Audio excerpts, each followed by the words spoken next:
수강생 여러분 안녕하세요. 경비지도사 1차 법학개론을 맡게 된 고비현입니다. 여러분들이 이제 경비지도사 시험을 이제 1, 2차 보시게 되는데 1차는 뭐 기준 점수만 넘으시면 되고 과락을 피하면 된다고 제가 오리엔테이션 때 말씀을 드렸죠. 그래서 그에 따른 전략에 따라서 이제 공부를 하셔야 된다라는 말씀을 드렸어요. 그래서 그걸 잘 생각하시고 2차를 준비를 열심히 잘 하셔야 되기 때문에 1차는 약간 힘을 빼고 하셔야 됩니다. 뭐 다 맞춘다는 것보다는 60점을 넘겠다. 이 관점에서 이제 공부를 하시면 된다라고 말씀을 드렸고, 첫 번째 이제 나가야 되는 부분이 이제 법학 개론 중에서도 이제 첫 번째 법학 일반 부분이에요. 이 법학 일반 부분은 매우 중요합니다. 여기에 한 보통 9문제, 그러니까 약 25% 정도에 해당됩니다. 40문제 중에 9문제니까 적게 나올 땐 8문제인데 거의 9문제 나와요. 그래서 여기를 거의 다 맞추셔야 된다고 말씀드렸어요. 뒷부분에 민사법 이런 거 어렵기 때문에. 그래서 말씀드렸듯이 이 부분을 꼼꼼하게 볼 겁니다. 그래서 몇 번에 걸쳐서 굉장히 꼼꼼하게 볼 것이고 여기는 거의 다 맞추신다라고 생각해야 됩니다. 아시겠죠? 그럼 뭐 거두절미하고 내용으로 들어가서 하나씩 보시도록 하겠습니다. 챕터 1에 보시면 이 법학 일반 이렇게 돼서 첫 번째 챕터 1에서 법의 의의라는 게 나옵니다.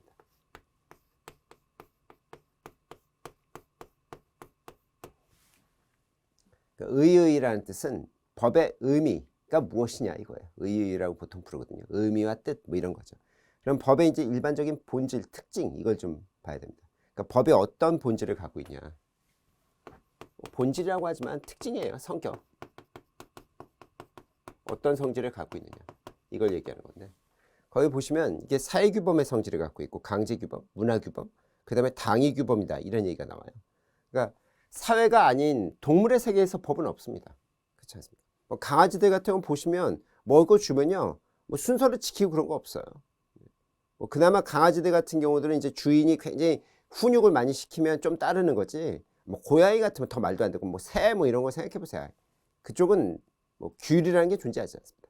이 관점이 기본적으로 법이라는 것은 이 규범이거든요. 규범이라는 뜻이 규칙이라는 개념과 어떤 모범이 된다 이 뜻이에요. 그래서 이걸 따서 규범이라고 부르는 건데 이 관점에는 도덕과 법 크게 나눠서 그런 것들이 있거든요. 그렇다면 이 규범의 관점은 사회 속에 있는 겁니다.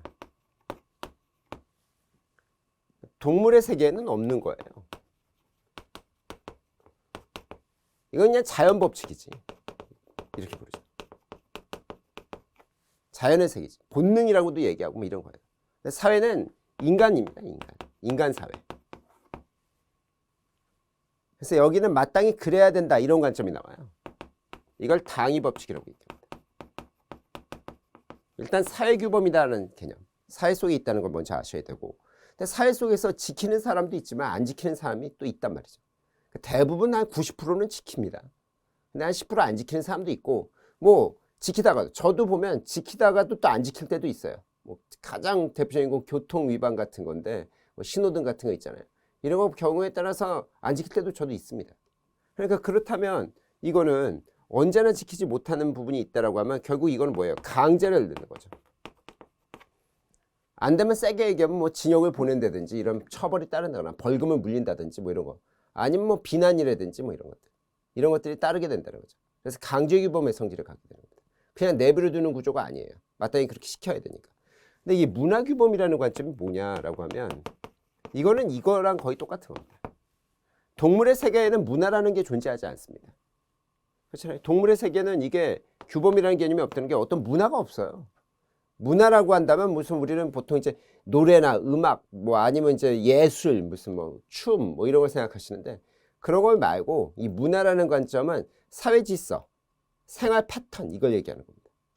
그러니까 생활 패턴 속에서 이게 규범이 존재하는 거죠. 그러니까 교통 같은 것들이 일종의 생활 패턴이라고요. 빨간불이 켜지면 쓰는 거고 파란불이 켜지면 가는 거고 뭐 이런 것들. 그래서 이 문화규범의 성질을 갖게 됩니다. 근데 이게 당위규범 여기가 중요한 관점인데 여기가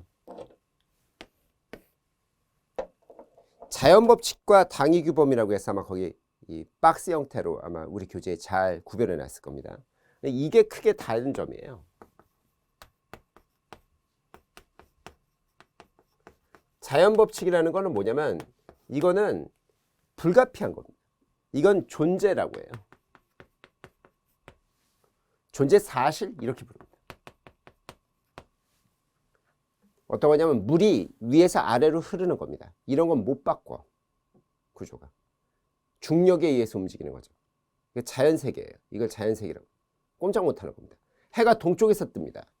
그건 우리가 지구가 자전하는 그런 것 때문에 이거 제가 만약에 법으로 서쪽에서 뜨는 걸로 바꾸자라고 해서 서쪽에서 뜹니까? 아니에요. 법으로 물이 위로 흘러야 된다고 얘기하면 물이 위로 흐릅니까? 아니에요.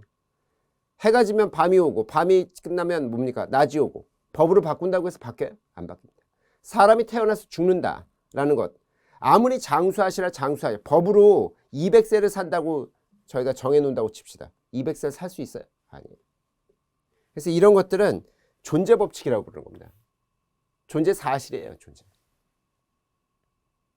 이거는 거역할 수가 없어요. 그러니까 이걸 인과규칙, 인과법칙 이릅니다. 인과관계입니다. 자연의 어떤 그 과학적인 것들입니다. 대부분. 꼼짝 못해. 꼼짝 못하니까 필연적이라고 얘기하는 거예요. 못 바꾸니까. 바꾸기 어렵습니다. 운명이지.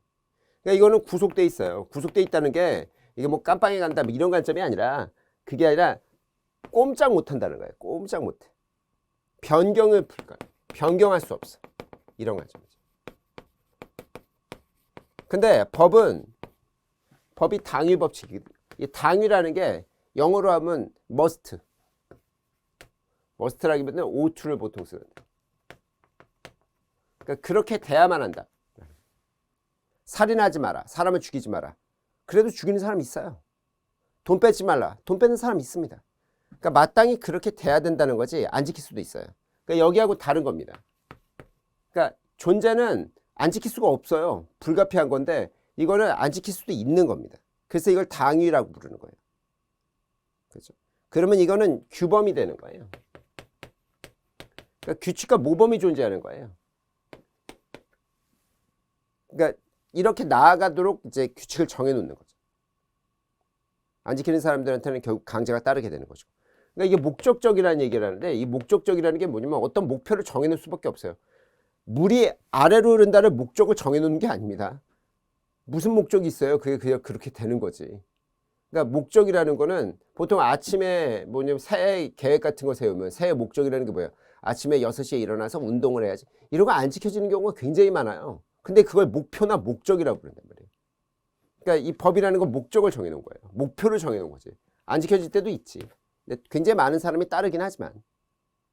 그래서 목적 규범 이렇게 부르는 거예요. 그 다음에 거기 보면 자유법칙이라는 게 뭐 자유롭다 이 관점이 아닙니다. 프리하게 뭐 집에서 자유롭게 그게 아니라 지킬 수도 있고 안 지킬 수도 있고. 그러니까 자유의지라고 보통 부릅니다. 인간의 자유의지에 따라서 결정되는 거예요. 그러니까 제가 신호등에서 빨간불이 켜졌는데도 버스를 타야 되겠다. 그러면 중앙차로로 뛰어갈 때도 있습니다. 굉장히 위험한 짓거리인데 그런 경우도 있어요. 그러면 그건 뭡니까? 법을 어기는 쪽으로 내가 어떻다? 결정을 내린 거죠. 아니면 뭐 법을 만약에 뭐 그렇게 뭐 그냥 넘어가도 되는 그런 느낌의 한산한 도로에서도 빨간불이라 제가 안 건널 수도 있죠. 그렇죠? 법을 지키겠다는 관점이죠. 그러니까 이건 자유의지, 인간의 자유의지에 따라 결정되는 거죠. 그래서 이 관점을 잘 알아두셔야 됩니다. 밑에 쪽보다도 이 당위라는 것과 여기 자연의 존재 사실이다. 그래서 이거를 독일어로, 이게 보통 우리 법제가 이 독일을 통해서 많이 넘어왔습니다. 왜냐면 이제 일본이 우리를 식민 통치하는 100년 전에 외국에 이제 문물들이 많이 일본을 통해서 들어오는데 일본 애들이 이제 독일이 법을 잘 만들어 놔서 그래서 이걸 갖고 들어와서 여기 보통 이제 이 자인이라고 부릅니다. 이게 이제 독일어로 비동사예요. 영어로 얘기하면 이게 독일어인데 그렇게 그러니까 여기는 무슨 얘기냐면 자인이라는 게 아니면 그렇게 될 수밖에 그냥 이다 뭐뭐이다 나는 남자다 나는 여자다 뭐 이런 거죠. 꼼짝 못하는 거. 근데 여기는 그게 아니라 이제 보통 졸렌이라고 부릅니다. 이 졸렌이 뭐냐? 영어로 오투예요. 그렇게 해야만 한다. 이렇게 되죠. 그래서 이 졸렌과 자인이라는 게 딴 게 아니라 이거 선생님 왜 S 발음을 하네? 그럼 뭐 독일어 하시는 분은 잘 아시겠지만 독일은 S가 Z 발음이 납니다. 그래서 뭐 그렇게 해놨죠. 그래서 거기 뭐 졸렌 자인 이렇게 하면 이건 이다. 이거는 해야만 한다. 또는 하지 말아야 한다. 이 개념이에요. 이렇게 해서 이걸 잘 익혀두시기 바랍니다. 특히 이 개념을 잘 머릿속에 넣으셔야 돼요. 아시겠죠? 그래서 빈칸 문제는 잘 풀어보시도록 하고 법원이라는 게 나옵니다. 법원.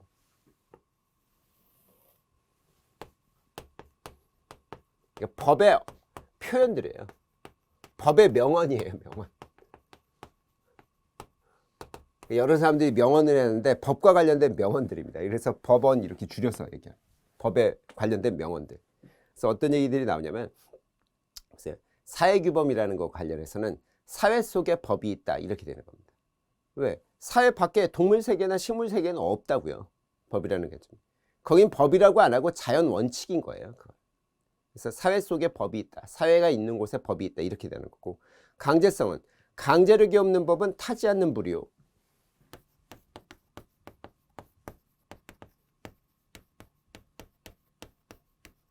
이렇게 되죠.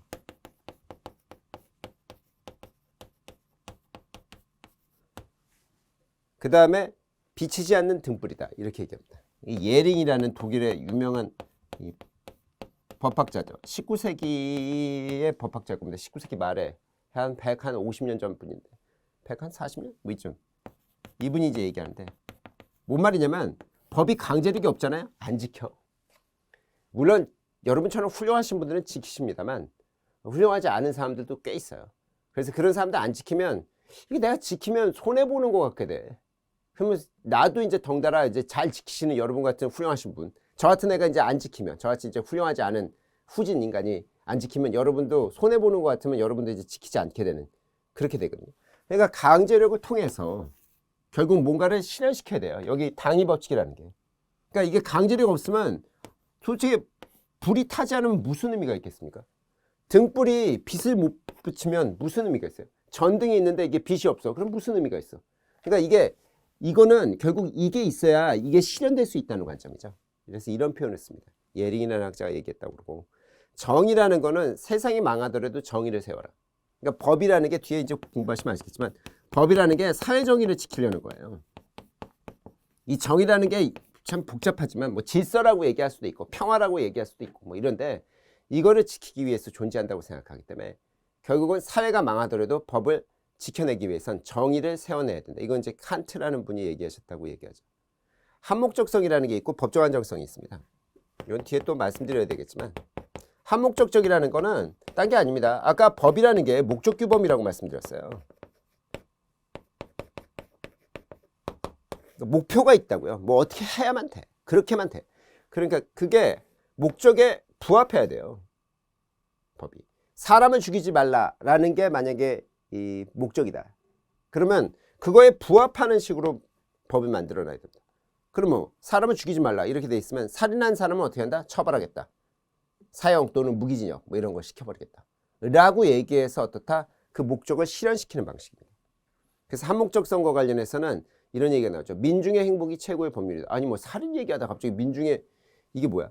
그 시대마다 상황이 다른 거예요. 뭐 제가 살인 같은 걸 얘기 들으니까 좀 그건 뭐 시대마다 어느 시대나 보편적으로 이제 하지 말라 이렇게 되지만 만약에 무슨 저런 거 있죠. 복지 정책 같은 경우는 이게 잘 되는 나라도 있고 못하는 나라도 있는데 잘 못하는 나라들 특징이 뭐냐면 못 사는 나라들이에요. 우리나라도 굉장히 못 살았을 때는 복지 정책을 얘기할 수가 없었어요. 뭐 국가가 돈이 있어야 복지를 해주지. 지금 이제 우리나라가 어느 정도 잘 살게 됐으니까 복지에 대한 관점을 얘기하는 거지. 그러면 이제 뭐 국민들의 생활을 윤택하게 해야 된다는 게 목적이면 법으로 뭐예요? 보조금도 주고 뭐 이런 거 아닙니까?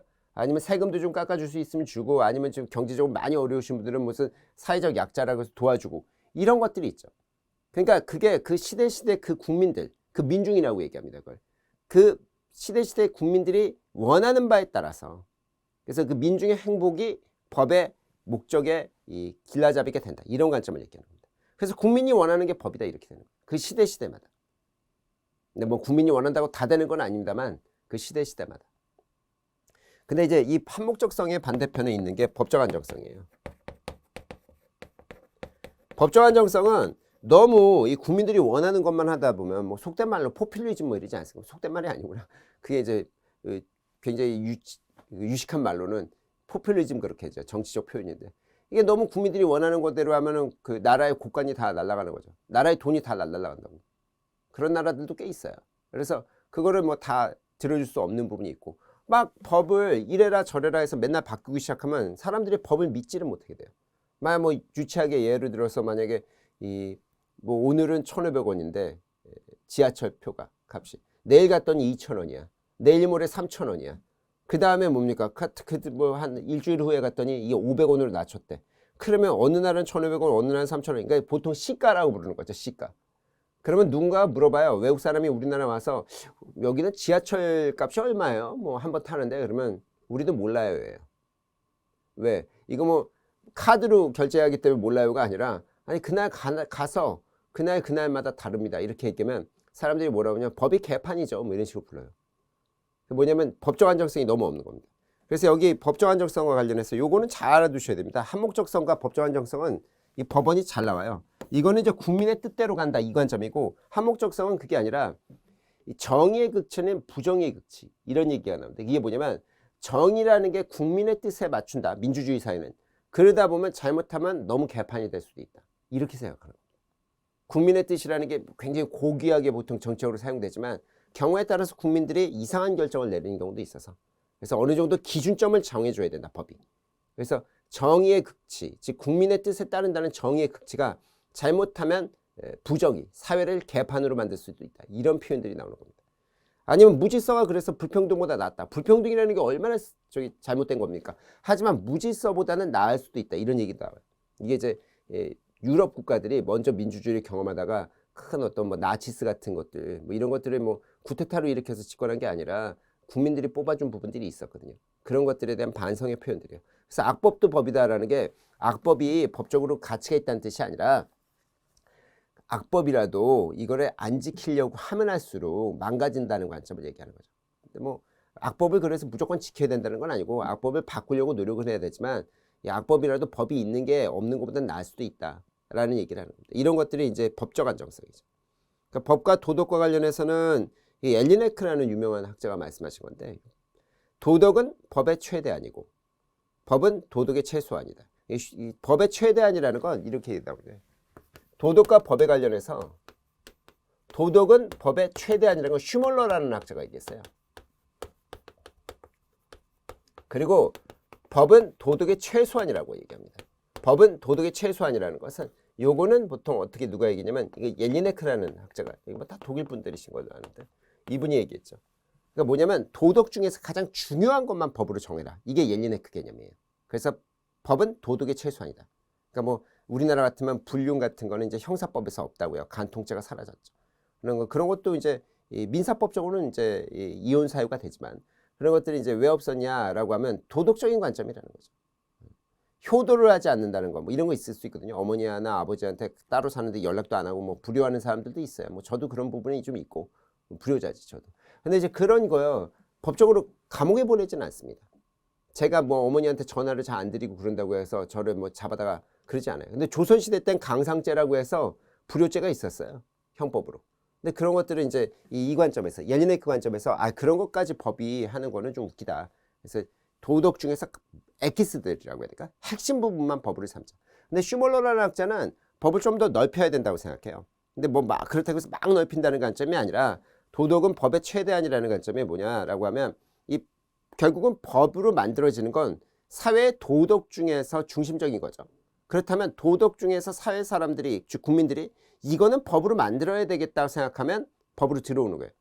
그러니까 뭐 유럽 같은 데서는 지나가던 사람들이 쓰러지고 그러면 이걸 우리 같으면 이제 뭐 술 맞고 쓰러져 있는 사람 안 도와줘도 처벌받지는 않거든요.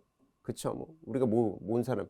근데 이제 유럽 중에 이제 독일이나 프랑스 때 착한 사마리안법이라고 해서 선한 사마리안법이라고 해서 내가 별다른 탈이 없는데 무슨 이웃도 아닙니다. 그냥 지나가다 길바닥에 쓰러져 있는 사람들이 있으면 내가 구해줘야 된다라는 법. 안 구해주면 처벌받아요. 이런 것들은 이제 이 도덕이 법적으로 최대한 늘어나는 걸 보여주는 거죠. 이런 것들도 있을 수 있다. 그다음 뭐 법치주의 같은 건 뭐 이거 국왕도 법 아래 있다는 뭐 됐고 권리의 절대성 같으면 자기 권리를 행사하는 자는 누구도 해야 하지 않는다. 이게 뭐냐면 권리자가 권리를 행사하는 건 다른 사람한테 약간의 피해를 준다 하더라도 문제가 없어요. 그렇죠? 제가 만약에 돈 주고 버스에 탔다. 그럼 내가 어떤 자리에 앉게 되잖아요. 그럼 딴 사람이 못 앉잖아. 근데 내가 뭔 잘못이야 그게. 자리가 벽길래 앉는 거지. 근데 딴 사람이 못 앉는 어떤 불이익이 존재할 수 있지만 내가 먼저 앉겠으니까 내가 앉는 거고 내가 뭐 이 권리를 갖고 있는 거고 돈 내고 내가 탔고 뭐 이렇게 되면 그걸 대해서 뭐라고 얘기할 수 없습니다. 뭐 내가 거기 차에서 뭐 담배를 핀다거나 노래를 부르고 뭐 이렇게 권리를 남용하면은 문제가 되겠지만 권리를 남용하지 않는 이상 권리를 정당하게 사용하는 것 자체를 뭐라고 얘기하지 않습니다. 그러니까 뭐 월급 달라고 얘기하는 게 사장 입장에서 돈 나가는 거니까 싫고 불이익일 수 있는데 그냥 정당한 권리인데요. 이렇게 되는 겁니다. 그다음에 기출사항으로 이제 함무라비 법전이라는 게 나오는데 아주 옛날에 이제 메소포타미아라고 이게 이제 지금의 이라크, 시리아 뭐 이렇게 중동 지역에 있던 나라가 메소포타미아라는 나라가 있었답니다. 그 동네 바빌로니아 뭐 이렇게 해서 뭐 이 동네인 건데 여기에 있던 이제 이 왕인데요. 이 사람이 이제 신으로부터 받았다는 이 뭐예요? 왕 이름입니다. 함무라비는. 근데 신으로부터 자기가 법전을 받았다고 그러는데 요거는 이제 이 지금 현재까지는 법이 이제 있는 거 남겨져 있는 것 중에 가장 오래된 최고라는 건 가장 오래된 법이죠. 그래서 눈에는 눈, 이에는 이. 그래서 보통 탈리오 법칙이라고 하는데 요거는 이제 동해보복이라고 해서 그래 손 잘렸어? 어떤 놈이 손을 잘랐어? 이 경우는 너도 이제 손 잘려야지. 피해자가 손이 날라갔는데 너도 눈이 하나 날라갔다고 피해자가 야 가해자 일로 와. 너도 눈 하나 날려야지. 뭐 이런 식의 응보형이라는 그런 관점이 있는 게 함무라비 법칙. 법의 삼중구조라는 걸 보시기. 법의 개념들을 좀 말씀드렸죠. 당위와 강제성이 중요하다 이런 얘기인데 법의 삼중구조라는 게 뭐냐면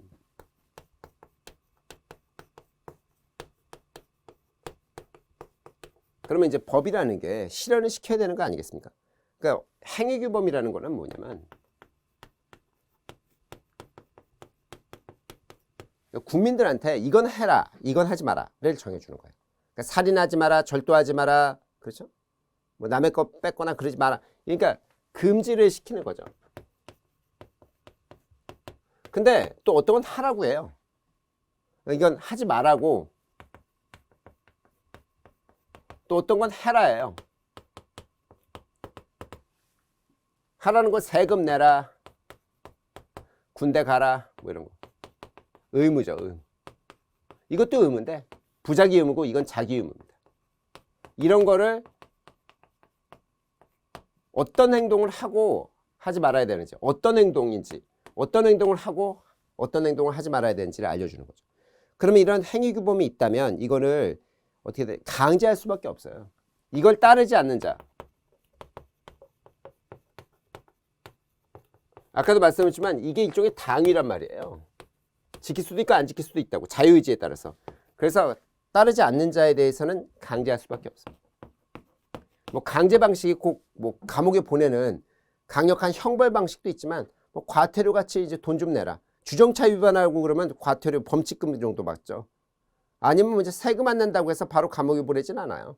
세금 안 내면 다음번에 조금 이제 아시잖아요. 그 납부 기한이라고 해서 뭐 30일까지 못 내거나 30일까지 못 내면 그 다음에는 뭐 한 5% 붙어서 가산세라고 해서 뭐 이런 식으로 해서 여러 가지 강제 방식이 있죠. 그래서 강제 규범의 성질을 갖는다는 걸 아까도 보셨던 겁니다. 그러니까 이거를 하기 위해서 이게 필요한 거지. 1, 2. 근데 이거를 실현시키려면요. 그러니까 이걸 재판 규범이라고 부릅니다. 안 되면 마지막 순간에는 뭐 재판까지 가야 될 수도 있으니까.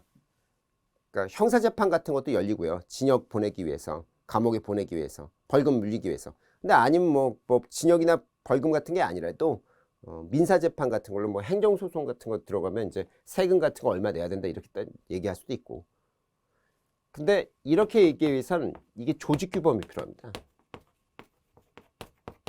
뭔 말이냐면 보세요. 만약에 이걸 진짜 금지 규범, 누굴 죽이지 말라고 했는데 제가 누군가를 살인한다고 보세요. 그러면 이거를 제가 만약 A라는 사람이 살인범이다. 그럼 얘를 이제 혼내줘야 될 거 아니에요. 재판해야 되고 이제 감옥에 보내야 될 텐데 그러면 얘를 잡아와야 돼. 얘를 이걸로 아무리 뭐 사람 죽이지 마라 재판할 것이다. 너 그러면 사형 무기징역 5년 이상 징역 이거 뭐 할 거다. 이렇게 얘기를 아무리 해도 얘를 못 잡아오면 안 돼요. 그럼 얘를 잡으려면 누가 여기가 출동해야지. 근데 뭐 검사가 이제 뭐 기소를 해줘야 되고 판사가 이거를 판결을 내려주고 다 뭐예요 이게? 공무원이 필요해요. 공적 조직이 필요하다고. 공무원이 필요하다고.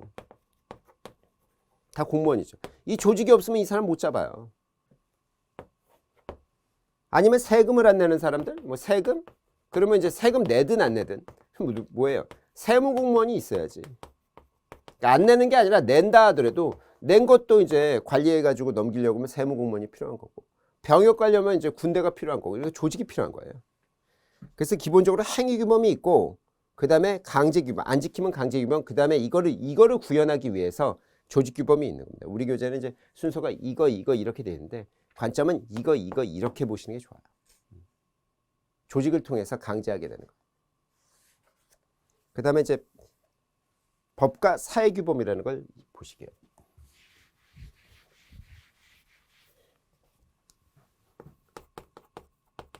법과 사회규범은 딴 게 아니라 법이라는 것 자체가 사회규범입니다.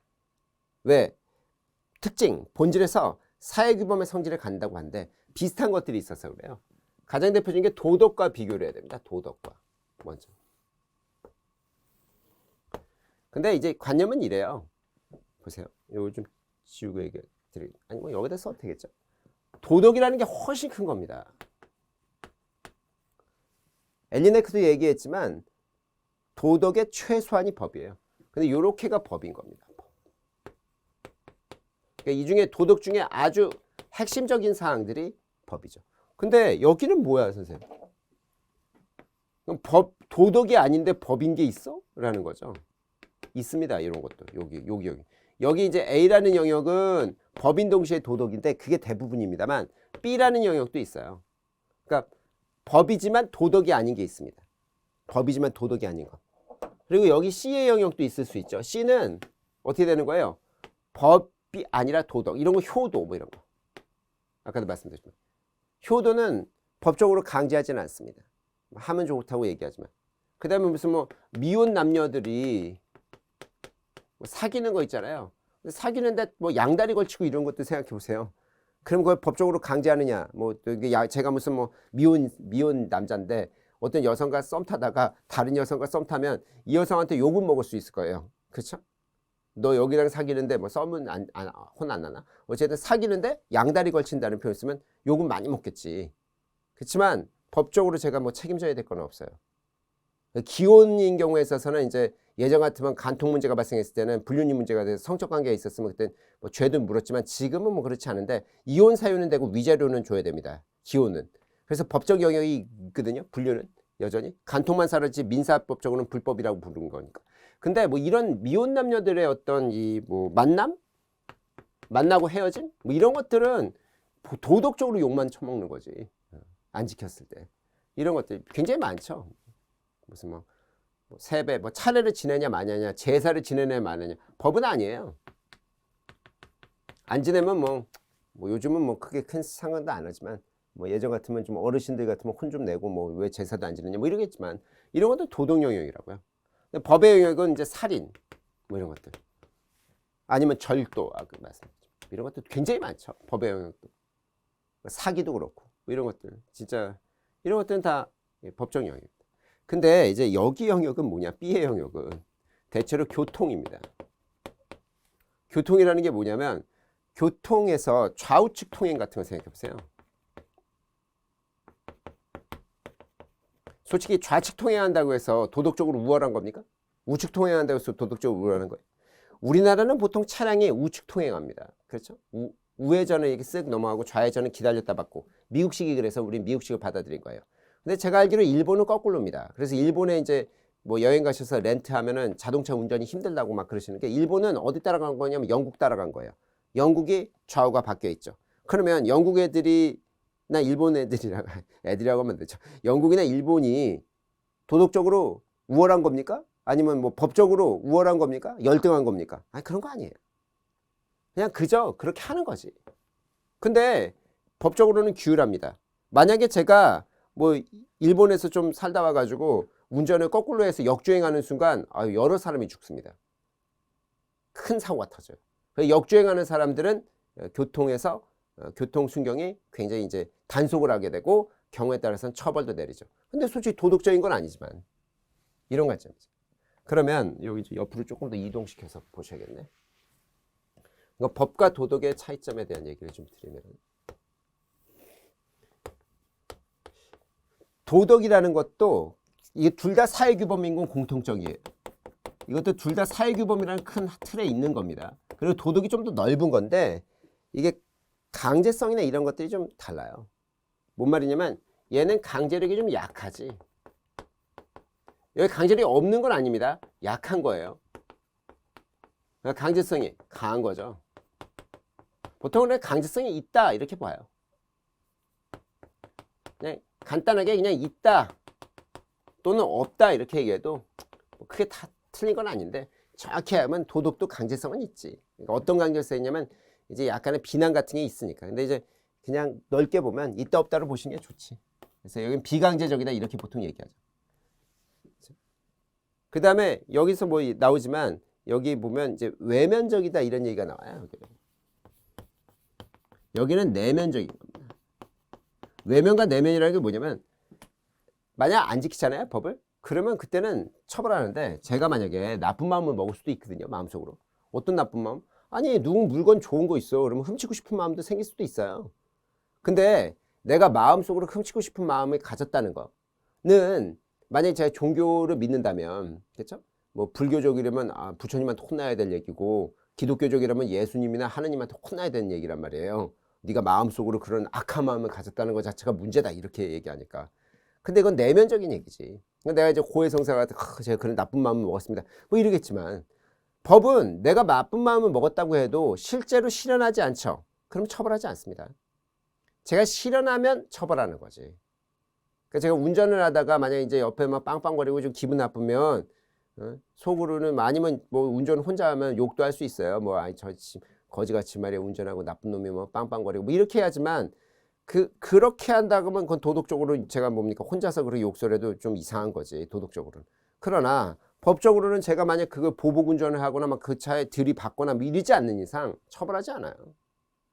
제가 문 내리고 그 사람한테 막 욕설을 날리지 않는 이상 별다른 문제는 생기지 않습니다. 그러니까 이거는 외면적으로 나타나야지만 강제가 되거나 문제가 되는 거고 여기는 이제 내면적으로도 그런 마음을 가지면 안 된다 이렇게 되는 거죠. 네. 그러면 여기서는 얘기들은 이제 보통 여기는 양면적이라는 얘기가 나오고요. 여기는 일면적, 일방적인 거예요. 여기 이제 편면적이라고도 하는데 또는 일방적이라고도 얘기하는 겁니다. 편면이라는 게 이게 한쪽 면만. 양면적이라는 게 뭐냐면 이거 주고받는 관계예요, 법은. 근데 여기는 일면적이다. 일면적인 거 먼저 설명드립시다. 도덕은 일면적이라는 게 어머니나 아버지가 나를 사랑한단 말이죠. 근데 나를 사랑할 때 보통 어떻게 하시냐면 정말 뭐 싹 다 퍼주는 거지. 물론 뭐 부모님마다 살짝 경향은 다르셔서 안 그런 분들도 있지만 대체로 부모님이 자식에 대한 애정이 강하다고요. 특히 우리나라는. 근데 어떻게 하냐면 생각해보면 저도 그래요. 막 20대 중반까지 막 대학 졸업할 때까지 거의 그냥 모든 걸 공짜로 제공하잖아 부모님이. 솔직히 이렇게는 안 하잖아. 저한테 뭐 비아나 밥 먹어라 엄마가 예전에 생각해보면 그러면 제가 오면 오늘은 고기니까 5천 원만 내면 돼. 그러지 않는다고. 그러지 않았다고 보통. 왜? 뭘 받고 원하는 게 아니에요 부모는.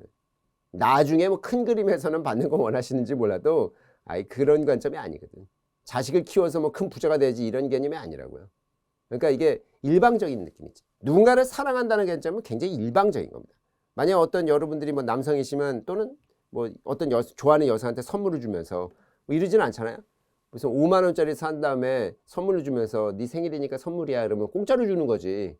그렇잖아요. 그걸 하면서 5만 원짜리인데 너는 그래도 내 여자친구니까 3만 원만 받을게 이러지는 않는다고. 40% 디스카운트 해준 거다 뭐 이런 거 아니라고. 그러면 장사해? 그런 거 아니라고. 일면적이라고. 어떤 사랑이라든지 아니면 그래서 뭐 기독교적으로는 예수님의 사랑이 일방적이고 이게 뭐 이런 뭐 그렇게 얘기하죠.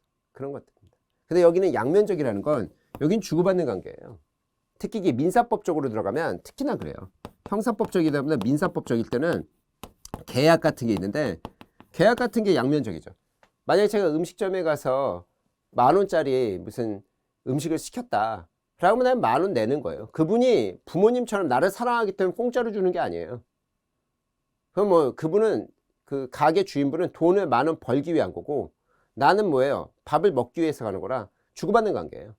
보통 계약들이 그렇죠. 누구를 일방적으로 사랑하는 관점보단 이런 관점. 의무와 권리 이렇게 보통 부릅니다. 그래서 나머지 내용들은 뭐 보시면 되는데 여기는 선이죠. 그래서 여기는 이제 굿이라고 해서 착한 의도. 그렇죠. 누굴 뭐 바라는 관점이 아니라고요.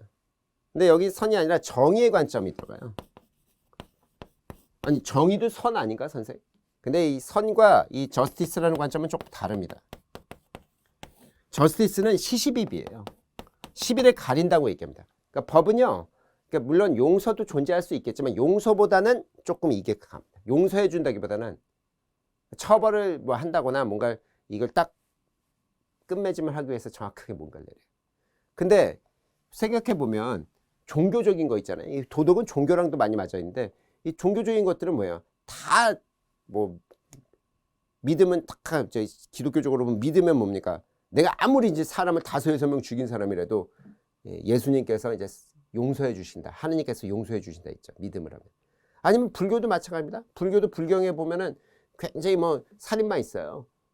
그 인도 쪽인데 불교는 거기서 살인마가 있는데 그 아주 악행을 산적같이 하니까 부처님이 찾아가서 얘기한다며. 네가 그렇게 살면 안 된다. 그랬더니 아니 뭐 나는 뭐 이미 몇 명을 죽였는데 무슨 의미가 있겠습니까? 그랬더니 지금이라도 삶을 다르게 살아야 된다. 그래야 그 용서를 받을 수 있다. 뭐 이렇게 얘기해. 그래서 그 감복을 받아서 그 사람이 뭐 부처님을 따르게 된다. 뭐 이런 얘기들이 나오거든요. 근데 솔직히 해서 20-30명 죽인 살인범을 우리는 뭐예요? 아니 뭐 용서는 무슨 일단 사용시켜야지 이렇게 하는 게 이쪽이에요. 정의라는 관점은 이게 여기 관점보다는 조금 더 이게 뭐라고 해야 될까? 냉엄한 겁니다. 사실은. 법은 냉엄한 관점이 좀 강해요. 약간 피와 눈물이 살짝 없는 느낌. 근데 이쪽은 이제 대자대비지. 자비로움이지. 이런 관점입니다. 그래서 이게 법률로서의 관점이고 여기는 굉장히 여러 가지 얘기들이 나오고 뭐 이렇게 되죠. 네. 이해되시죠? 그래서 여기 특히 외면성 이게 여기는 이제 여기를 중심으로 보셔야 돼. 여기하고 그렇죠? 요거는 쉽게 맞춥니다. 이거는. 근데 요거를 좀 이제 어려워하셔.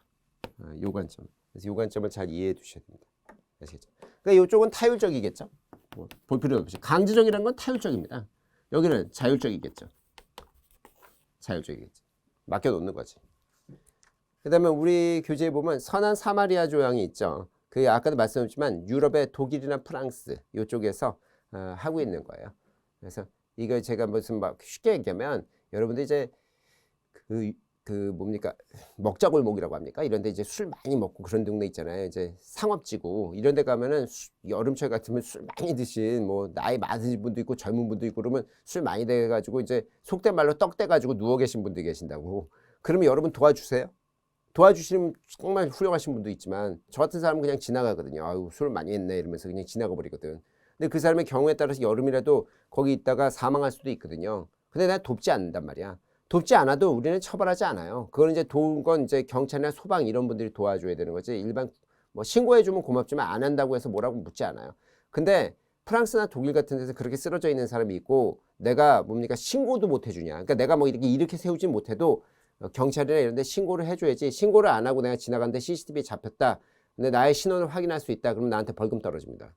그 저기 다른 일반인들이 쓰러져 있는데 나도 일반인인데 그래서 이건 도덕의 영역이 우리가 생각했을 땐 도덕의 영역인데 이걸 굉장히 이 법 영역까지로 끌어당긴 거죠. 이게 이제 선한 사마리안 조항 또는 착한 사마리안 조항 이러죠. 우리나라도 응급구조법에서는 이거를 일부 들여왔어요. 처벌하는 관점은 아니고 만약 도와주게 되면 이렇게 이제 뭐 구조를 필요로 하는 그런 뭐 사람을 도와주다가 경우에 따라 실수로 다치게 할 수도 있거든요. 그렇지 않습니까? 뭐 쓰러져서 호흡곤란 있는 분들 제가 무슨 심폐소생한다고 한다가 갈비뼈 부러뜨리고 이런 부분이 생길 수 있거든요. 이게 그런다 하더라도 저한테 문제를 삼지 않겠다. 면책해 주겠다. 이런 것들이 이제 일부 이 착한 사마리안법, 선한 사마리안법이 변형돼서 들어온 것이다 라고 볼 수 있죠. 그 다음에 이 부분은 법학 일반 부분은 제가 굉장히 꼼꼼하게 설명드리는 겁니다. 다른 부분은 뭐 좀 그렇게 안 하고 팍팍 넘어갈 수 있는데 여기는 다 맞추셔야 돼서. 그 다음에 법과 관습이라는 관점이 있어요. 그러면 관습이라는 건 사회 관행을 얘기하는 겁니다. 근데 이게 뭐 사회 관행이라고 하니까 뭐 전국적인 단위, 그런 것도 있을 수 있는데 전국적인 단위의 관행이 있다면 우리나라 같은 경우에서 전국 단위 그렇다면 아마 법으로 정했을 겁니다. 근데 각 지역마다의 관행 같은 게 존재할 수 있어요. 아니면 그 직업마다의 관행. 우리나라 같은 경우는 그렇게 나라가 국토가 크진 않죠. 인구는 많은 편인데 근데 국토가 크진 않습니다. 미국이나 뭐 중국, 뭐 러시아 뭐 이런 나라처럼 크지 않고 유럽 국가들에 비해서도 우리나라 자체가 크기는 크지 않거든요. 그 저기 뭡니까? 인구는 꽤 있는 나라지만 그러니까 뭐 지역마다 관습이 요즘은 거의 없죠. 근데 이제 각 직업마다의 어떤 관습은 존재할 수 있어요. 그러면 이런 것들이 있을 때 이게 사회관행이 아직 법으로는 안 만들어져 있다는 거예요. 아직 법으로는 제정돼 있지 않은 상태. 그런 것들을 어떻게 볼 거냐는 거죠. 보통 이 관습이라는 게 법으로 규정되는 경우가 굉장히 많습니다. 몇 가지 말씀드리면 종교적인 걸 말씀드리면 크리스마스를 우리가 놉니다. 그렇죠? 근데 이거는 기독교인들의 행사죠, 실은. 근데 이제 이거를 뭐 놀게 됐고 이제 전 국민이 좋아하게 됐는데 이건 어떻게 보면 법으로 만든 거죠. 기독교인의 관습인데. 그렇죠? 근데 이제 부처님 오신 날도 불교도들의 관습이죠. 어떻게 보면. 그날을 지키고 그런다는 건 축제처럼 이렇게 기린다는 건. 근데 그것도 우리가 이제 빨간 날로 만들었다는 거, 노는 날로 만들었다는 건 법으로 들어온 거예요. 관습이 법이 된 거죠. 하지만 우리나라는 아직 이슬람 교도가 많지는 않아서 무슬림이 많지는 않아서 뭐 저기 있죠. 마호메트의 탄생일 이런 것들은 놀진 않아요. 근데 아마 아랍 국가들은 놀 겁니다. 근데 그런 것들 우리는 안 하거든요. 왜냐면 그거 관습인데 솔직히 의미가 있는 게 아니죠. 그건 관습이에요. 각 종교마다의. 근데 그거를 이제 법으로 만든 경우도 있고 안 하고. 우리나라에도 이제 요즘은 무슬림을 믿는 분들이 뭐 이민 오신 분들이 있을 텐데 그러면 그분들이 뭐 마호메트 탄생일에 노냐? 아니 안 놀겠지. 근데 아랍에서 놀았는데 여기는 안 노네요. 그런다 뭐 그건 아직 관습이 법으로 안 들어온 거죠. 그래서 이런 것들이 존재한다는 거죠. 그래서 법과 관습의 차이점은 여기는 법적으로 해서 조직 같은 것들이 그러니까 이런 것들이라 강제력 같은 것들이 이게 약간의 이제 강하게 이제 만들어졌는데 여기는 그거보다 약한 거죠. 조직이나 이런 것들의 힘을 못 받지. 강제력도 좀 약하고 막 강제력이니까 꼭 감옥에 보낸다는 게 아니라 노는 빨간 날 같은 거면 감옥에 보내는 게 아니라 뭐 그걸 놀게끔 딱 강제해 놓은 거잖아요. 그래서 사장님이 그날 이제 나오라고 해도 나오게 하면 돈을 더 줘야 되고 뭐 이런 것들이죠. 그래서 여기는 이제 이 도덕이랑 좀 비슷하게 비난 정도에서 끝나는데 여기는 이제 법적인 의미를 좀 갖게 되는 거죠. 그래서 이해되시죠? 여기가 여기로 되는 경우가 있고 여기가 여기에 관점을 갖고 있는 경우가 굉장히 많은데 아직 이제 법으로 안 된 관습들도 있다. 근데 몇 가지 말씀드리면 이제 나중에 이제 민법에서 보시면 관습법이라는 게 있어요. 그러니까 아직 법은 아닌데 그렇다고 해서 또 이 사회 관행만으로 요쯤 어디쯤에 있는 불문법입니다. 재정법은 아닌데 관행 중에서도 조금 이제 법에 가까워지는 느낌의 이런 것들도 있긴 합니다. 그래서 이런 것들이 이제 중간 단위의 어떤 개념이 과도기전 관점이 있다. 그래서 보통 요거를 사실행 관습이라고 불러요. 아직 관습법의 효과도 못 갖고 있다. 근데 이제 사실행 관습의 관습법에 갔다가 보통 이쪽으로 이제 성문법이 되는 거죠. 이런 식으로 넘어가는 그런 성질을 좀 갖고 있습니다. 관습법도 넓게 보면 법으로 봐요. 근데 이제 법적 의미를 못 갖는 건 사실행 관습이라고 부르는 겁니다. 근데 법과 종교는 뭐 이건 그냥 이거는 도덕이라고 이해하시면 돼요. 그래서 뭐 우리 시험에서도 그렇게 깊이 있게 나오지는 않습니다. 법과 도덕, 그러니까 이건 도덕 관점이죠. 종교는 이렇게 이해하시면 되고 자연법과 실정법이라는 게 있습니다. 이게 어떤 거냐면 법의 영역은 이럴 때 여기를 이렇게 써야겠네요. 실정법은요 법으로 정해놓은 거예요. 일종의 어떻게 보면 성문법적 성질이 훨씬 강해요. 그래서 이건 보통 재정법의 성질이 강해요. 법을 만들어 놓은 거지. 근데 자연법이라는 건 보편 원리입니다. 그러니까 약간 살짝 도덕에 가까워요. 도덕이라고 얘기할 수 없지만 도덕이라고 얘기해도 크게 상관없습니다. 도덕 관점이나 보편적인 관점. 이게 시대를 초월하는 관점. 보편적이라는 게 이게 어떻게 되냐면 이건 이제 우리가 지금 공부하는 법이라는 건요. 유럽에서 온 겁니다. 우리나라도 법의 경국대전이나 이런 게 있었죠. 조선시대 때도 법이 없었던 게 아닙니다. 있었는데 뭐 아시겠지만 200년 안쪽으로 300년 안쪽으로 근대 현대 역사가 유럽의 백인들이 식민지를 건설하고 막 이렇게 해서 쭉쭉 뻗어나가는 그런 시대였죠. 영국, 프랑스, 뭐 독일, 미국 이런 나라들이. 그러다 보니 결국은 우리도 유럽 법제를 배우게 돼요. 우리나라 법제는 이 독일 중심의 대륙 법계를 그때 아까도 말씀드렸지만 일본을 통해서 배워왔기 때문에 그래서 이 관점은 유럽식 사고가 들어가 있는 겁니다. 뭐 나머지도 다 그런데 그래서 어떻게 되는 거냐면 이 실정법과 이걸 좀 말씀드리면 이래요. 유럽은 오랫동안 이 기독교 중심 사회였다고요. 기독교 중에서도 캐톨릭, 천주교 이게 있다가 개신교는 지금으로부터 한 500여 년 전에 만들어진 거죠. 근데 여기 관점은 이랬다고요. 신법이라는 게 있다고 생각했어요. 신법은 뭐냐면 천국이야, 천국. heaven, 신의 영역. 이건 우리가 얘기할 수 없는 그런 영역이야. 몰라, 이거는. 그 뜻은 성경을 통해서 알 수 있는 거죠. 그러면 그 밑에 자연법이 있다고 생각했어요. 이거는 자연 세계를 관할하는 건데 그러면 존재법칙 그런 관점에 가깝습니다. 그러니까 이게 도덕이나 존재법칙, 그러니까 아까도 말씀드렸지만 자연법이라는 게 자연이라는 관점이 자연, 존재자. 이게 존재 사실의 관점이 좀 강한 겁니다. 근데 이것도 신이 만들어 놓은 자연 세계라는 거죠. 성경은 그래서 보시면 아시겠지만 이 기독교적은 뭐 저도 기독 신자는 아니지만 뭐 대략 들은 거죠. 뭐 그러면 거기에 보시면 그게 하느님께서 이 세상을 창조하셨다면서요. 그러니까 여기가 이 자연 세계라는 관점이 있는 거죠. 이 유럽식 사고지. 근데 이제 그 다음에 인간이 만드는 뭐가 있다? 실정법이 있는 겁니다. 그래서 이걸 세속법이라고 불러요. 이건 인간이 만든 거야. 그러니까 인간이 어떻게 다 성문법이나 재정법으로 만드는 거라고 생각하는 거죠. 재정 성문법이 되는 거지. 보통 우리는 요게 이제 중심적으로 이해하게 되죠. 이거를. 우리가 공부하는 뭐 헌법이라든지 민법 뭐 이런 것도 있지 않습니까? 행정법, 무슨 상법 이런 게 다 이거죠. 이 관점이지.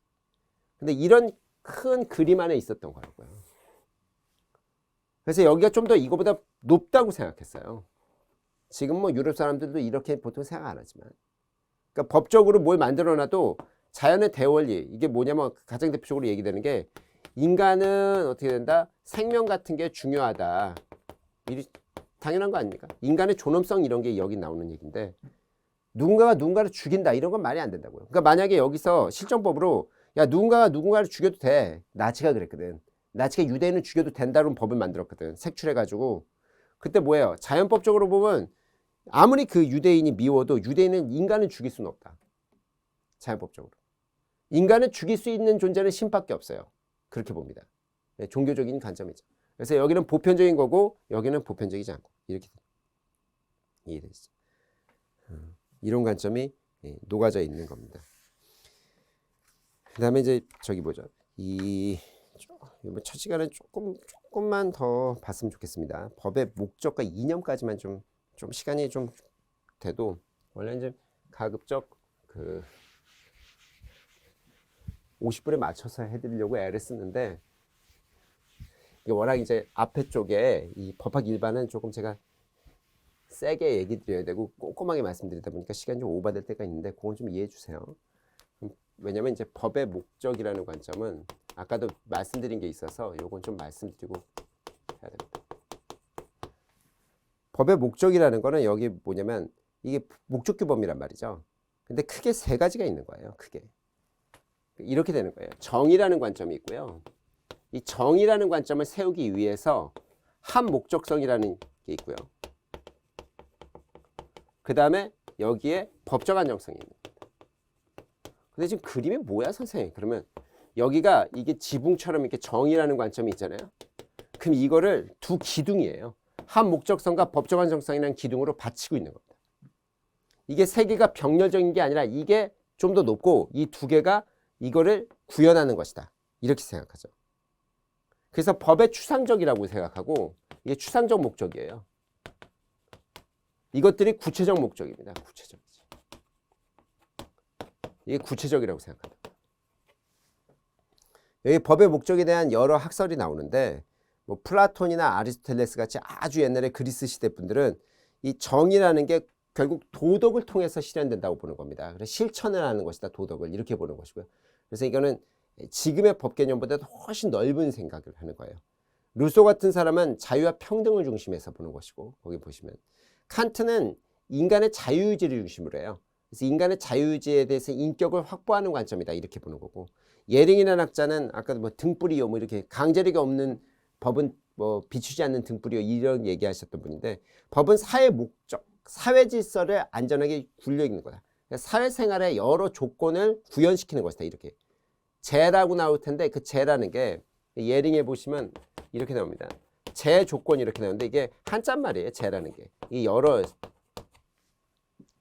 제육볶음할 때 재가 여러 고기를 썩는다 해서 재거든요. 그래서 재 여러 조건들을 구현하는 것이고 뭐 영국의 파운드라는 학자는 문화, 그러니까 문화라는 게 우리가 알고 있는 음악이나 춤 이것만 얘기하는 게 아니라 사회 일반 생활 패턴 이런 것들을 공리적으로 돌리는 공공의 이익을 위해서 돌리는 것 이런 거고 뭐 라드부르가 이제 궁극적으로 요걸 얘기합니다. 라드부르라는 분은 독일의 20세기 중반의 유명한 학자입니다.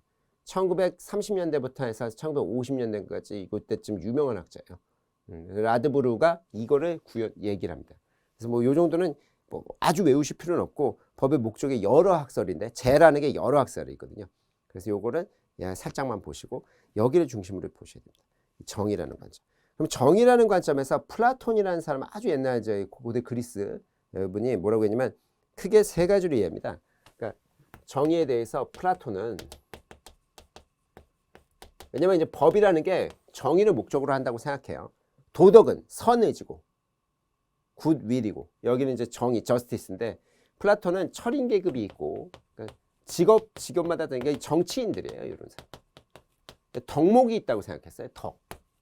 덕이라고 하는데 여기는 이제 철인은 뭐냐? 그러면 지혜가 필요하다. 그렇겠지. 사회를 이끌어 나가야 되니까 이렇게 보는 거죠. 그 다음에 이제 군인들, 무인들, 군인인데 이런 사람들 용기가 있어야죠. 안 그러면 뭐 그 목숨을 걸고 싸워도 되니까. 그 다음에 일반 이제 생산자들이 일반 노동자예요. 일반 국민들. 일반 국민을 얘기하는 거예요. 그때는 뭐 국민이라는 개념이 없었으니까. 여기는 뭐예요? 검소해야 돼요. 그러니까 절제가 있어야 되고 이렇게 보죠. 근데 이런 뭐 얘기했더니 이 플라톤의 제자입니다. 아리스토텔레스는 정말 대단한 학자인데 플라톤의 제자예요. 그래서 이 사람이 조금 더 이제 명확하게 구현시키는데 이 사람 거를 잘 보셔야 됩니다. 어떻게 구현시키냐면 요걸 이제 설명할 때 정의라는 게 일반적 여기 좀 끌어올릴게요. 일반적 정의라는 게 있다는 거예요. 일반적 정의는 바로 이런 개념들. 굉장히 도덕 규범이라고 생각합니다. 도덕이나 애국심을 중시해요. 요즘 같은 그런 뭐 국민국가 시대는 아니지만 애국심이라는 관점을 중시합니다. 그래서 이거를 구현하려면 결국은 뭐가 필요하냐라고 생각하면 특수한 정의가 필요하다고 생각해요. 그러니까 요게 좀 더 보편적이고 이게 좀 더 높은 겁니다. 이게 어떻게 보면 목적이야. 이게 목적이라서요. 이 목적을 구현하기 위해서 특수하다는 건 이게 구체적인 거예요. 정의도 그렇게 보는데 하나는 평균적 정의. 요거 안에 이렇게 두 개가 있는 거예요. 이거라는 걸 이거를 구현하기 위해서 얘들은 이제 부하야. 얘 부하들이에요.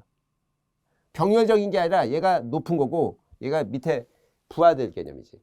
그럼 여기는 평균적 정의라는 게 있는데 평균적 정의는 같은 걸 같게 처리하는 겁니다. 같은 걸 같게라는 건 만약에 노동시간이 제가 4시간 일했고 여러분들이 4시간 일했는데 똑같은 일을 했죠. 그러면 시간당 시급이 10,000원이죠. 그럼 나 40,000원. 여러분도 딱 40,000원. 같은 거 같게. 아니면 잘못한 게 있죠. 만약에 뭐 여러분도 무슨 잘못한 게 있고 물을 엎질렀어. 나도 물을 엎질렀어. 그럼 뭐 이거는 무슨 뭐 배상을 해야 돼? 10,000원을. 그럼 나도 10,000원, 여러분도 10,000원. 이렇게 돼요. 똑같이. 평균적 정의죠. 근데 이게 말고 배분적 정의라는 게 있어요. 잘 알아두셔야 됩니다. 이거는 시험에 곧잘 나옵니다. 이 부분은. 배분적 정의라는 건 약간 다르게 해주는 겁니다. 약간 다르다는 것은 뭐냐면 배분적 정의는 실질적인 어떤 다름을 인정한다? 이런 관점이에요. 그래서 여기는 뭐냐? 절대적 평등. 여기는 상대적. 여기는 보통 이렇게 여기는 실질적이라고 얘기해요. 근데 여기는 이제 형식적이죠.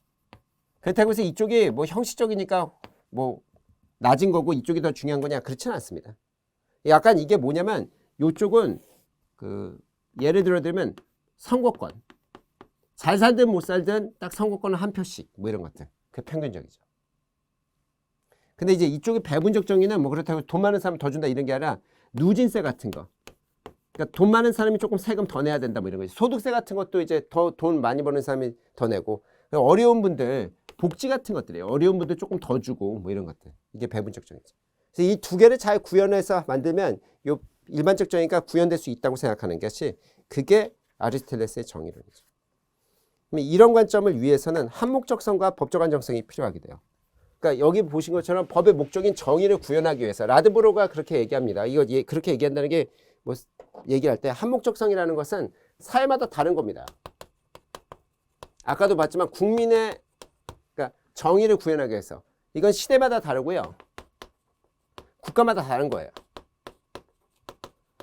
그 시대와 그 국민. 옛날 같으면 왕권이라는 게 중요했고, 백성은 어때? 반역을 저지르면 안 돼. 뭐 이런 얘기. 지금 제가 그런 얘기하면은 정말 사람 다 웃을 겁니다.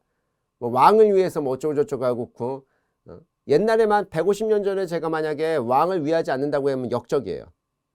그럼 사람들이 역적이 되는 거 되게 두려워했다면서요. 근데 요즘 웃지. 시대가 다 바뀐 겁니다. 그러니까 그 시대에 맞게끔. 그래서 라드브로가 이렇게 얘기해요. 그 시대가 개인주의적 관점이 있을 수 있고 단체주의적 관점이 있을 수 있어요. 그럼 이것 사이에서 왔다 갔다 하는 것이다. 현대사회는 좀 이게 강하죠. 전체적으로. 옛날 같으면 우리나라도 이게 진짜 셌습니다. 1990년대 뭐 이렇게 생각해보면 2000년대 초반까지만 해도 이게 강한데, 지금 2020년대 생각해보면 개인주의가 굉장히 강해졌다고요. 그럼 지금 제가 뭐 단체주의적으로 무슨 뭐 회식을 다 같이 가야 된다 뭐 이런 얘기하면 웃지 사람들이. 뭐 각자 알아서 뭐 이렇게 하면 그게 사회에 맞다고 생각하죠. 그러니까 법도 이에 따라서 바뀌는 거예요. 그래서 이들 사이에서 바뀌는 거죠. 이게 초개인주의적인 관점. 뭐 어느 게 좋다는 관점이라기보다는 사회 그 시대마다 다르다는 거죠. 근데 이걸 넘어서, 이런 관점을 넘어서 이 문화주의라는 관점이 있죠. 근데 이건 잘 이해가 쉽지 않습니다. 근데 요거 사이에서 왔다 갔다 하면서 서양 국가들은 요게 좀 더 강하죠. 아무래도 우리보다 조금 더 그런 게 빨리 갔으니까. 우린 단체주의적 관점이 있는데 요게 이제 이쪽으로 변화되는 거고, 일본 같은 나라도 이게 엄청 강했는데 이쪽으로 거의 많이 넘어갔고 뭐 이렇게 해서 대체로 이제 이렇게 변화되는 상대주의적인 관점이 좀 강해요. 근데 이제 요게 그러니까 왔다 갔다 하죠. 자꾸 시대마다. 국가마다. 그러니까 법은 조금 더 이제 안정적이어야 된다. 이게 너무 왔다 갔다 하면 이게 문제가 생기니까 법적 안정성이라는 얘기가 나오는 겁니다. 실현 가능해야 되고, 그 다음에 어느 정도 어떻게 했다? 이게 딱 정해진 틀이 있어야 된다. 너무 자주 바뀌면 안 된다. 그래서 함부로 바뀌면 안 되고, 악법도 법일 수 있고, 그렇죠? 정의의 극치는 부정의의 극치 이렇게 되는 겁니다. 그래서 이들 간의 상관관계가 존재하는 거예요. 그래서 여기 보시면 우리 기재에 상관관계가 나오는데, 이건 좀 잘 알아두셔야 되는데, 특히 이제 별표를 쳐놓고 잘 해놨죠. 이게 이것 사이에 긴장관계가 있습니다. 한목적성을 중시하면 법적 안정성이 떨어져요. 그러니까 이게 올라가면 이게 좀 떨어지고, 그렇죠? 이걸 너무 중시하면 이게 떨어지죠. 근데 법적 안정성이 너무 강화되면 너무 경직되죠, 법이. 이걸 너무 중시하면 이게 이제 단점은 경직화되는 거예요. 장점은 예측 가능성입니다.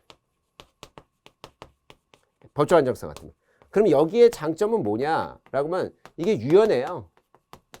신축성이 있지. 시대마다 뜻하는 바를 따라가니까. 근데 단점이 뭐냐? 이게 유연한 게 문제점이에요.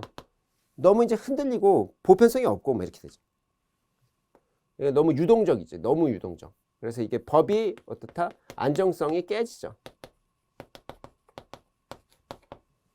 그러니까 한목적성을 강조하면 민중의 행복은 좋은데, 그렇죠? 그게 또 문제가 있을 거고. 법적 안정성 이제 악법도 법이라고 하면 이제 정의는 부정의 극치 이런 얘기가 나오는 거죠. 근데 정의는 이제 칸트가 얘기했듯이 이 세상이 망해도 정의를 세우라라고 얘기하는데, 너무 정의만 강조하면 또 법적 안정성이 약간 해칩니다. 왜냐하면 법적 안정성이라는 건 지켜야 되는 부분이 있으니까. 이런 관점들을 설명드릴 수 있습니다. 잘 보시기 바랍니다. 여러분들 이렇게 설명드렸고, 우리 교재가 잘 돼 있으니까 잘 보시고, 첫 번째 시간 좀 길게 했어요. 그래서 여기까지 이제 말씀드렸고, 보통 뭐 요거는 조금 짧게 하려고 노력할 텐데 뭐 경우에 따라서 뭐 드릴 말씀이 많기 때문에 어쩔 수 없다. 이해해 주시고 여러분들 잘 준비하시기 바랍니다. 라는 말씀드립니다. 그러면 이번 시간은 이렇게 마치고 다음번 시간에 법의 효력을 가지고 다시 만나뵙도록 하겠습니다. 수고 많으셨습니다.